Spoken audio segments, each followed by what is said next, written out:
प्रयत्नशील साधक तुम्हें आलस्य छोड़ना पड़े।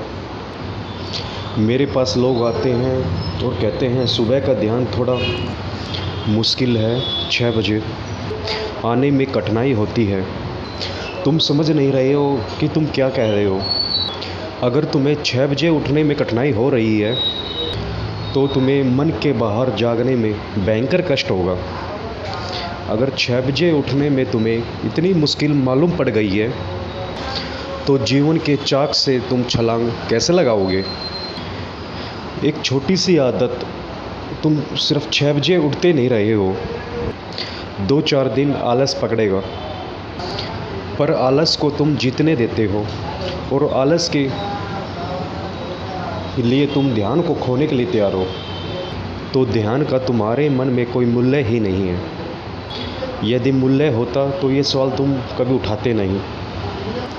कोई आता है, वो कहता है कि 4 ध्यान में थकान हो जाती है। अगर 2 छोड़ दे तुम 4 ही छोड़ सकते हो, क्योंकि 4 में थकान होती है, 2 में आदी हो गई। मुझे मालूम है फिर तुम परसों आके कहोगे कि 2 में से अगर मैं एक ही ध्यान कर लूँ तो, क्योंकि वही मन 2 में तुम थकोगे तो सही,